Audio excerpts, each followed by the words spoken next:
I run with a few of my speaking clients. So when we're thinking about how our tone, our intonation, our voice really affects data, then, we start to really explore what we can do and actually how we can get the best out of data just by using our voice that little bit creatively. So right here we've got a bit of an exercise of speech that I use. It's quite hard to find a speech that isn't somehow very politically charged, but this one is lovely. It's actually a Nobel Speech Prize. Here you go, William Faulkner back in 1950. Now, thinking about less about the message and just about the words. And if we just think about the words, then that is the data. Of course, in accounts and finance, we just talk about numbers, but let's just start. This is a starting point. So, I decline to accept the end of man. It is easy enough to say that man is immortal because he will endure. How did that sound?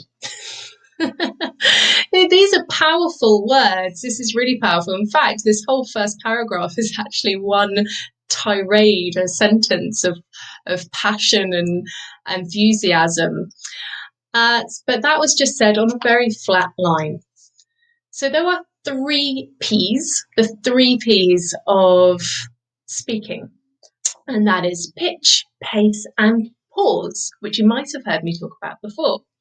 So pitch, pace, and pause are the toolkit that you have to really bring life to your words. So if you think about the data, whether it is a numerical report or even a presentation or a speech such as this, that is pure data. And it's telling us something. It's telling us a story. And it's our voice's job to bring this off the page and bring it to life and help our listeners hear the message and connect with it.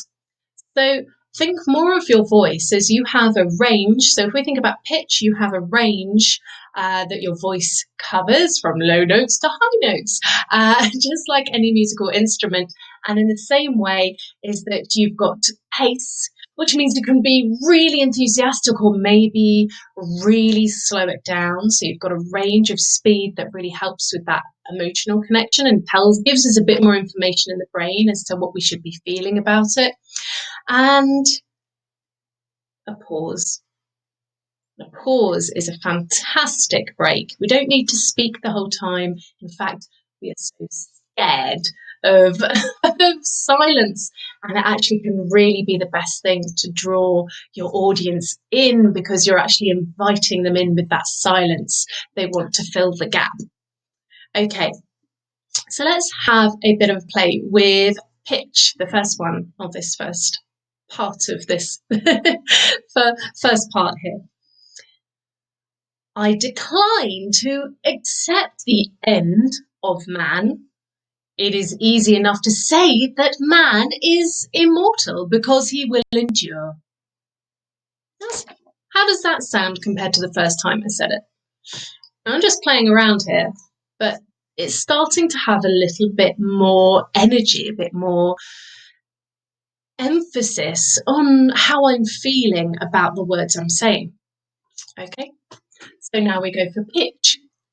I decline to accept the end of man. It is easy enough to say that man is immortal because he will endure. Now, what happened there when you heard that?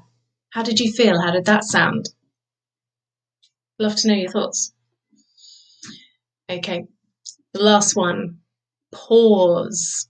So pause is really powerful. It's one of my favorite things to use because it's quite daring. You have to be daring with a pause. We can feel so uncomfortable with a pause, but sometimes silence is the best tool you have when you're presenting or public speaking.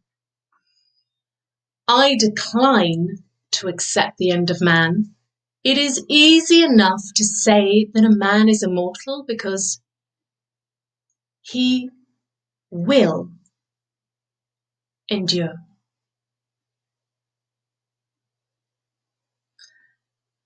even if the pause is at the end of the point you're making, that's what I call a penny drop moment. Let the audience absorb the information. Really let it sink in, let them hear the penny drop.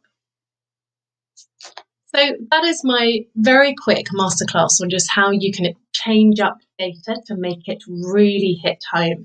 Now, this is obviously a very powerful speech, and sometimes I start with this so that we can really get that emotion going. But when we look at numbers, we really need to have a story. A speech is easy because the story's already there. It's a harder job with numbers or financial reports because you really have to understand the story. Now, you do, but your job is to translate that to another audience. Okay, so that's my kind of tip for today. Do let me know if you have any questions or comments, or what you thought actually about the pitch, pace and pause, and how that affected what was being said. Okay, thanks.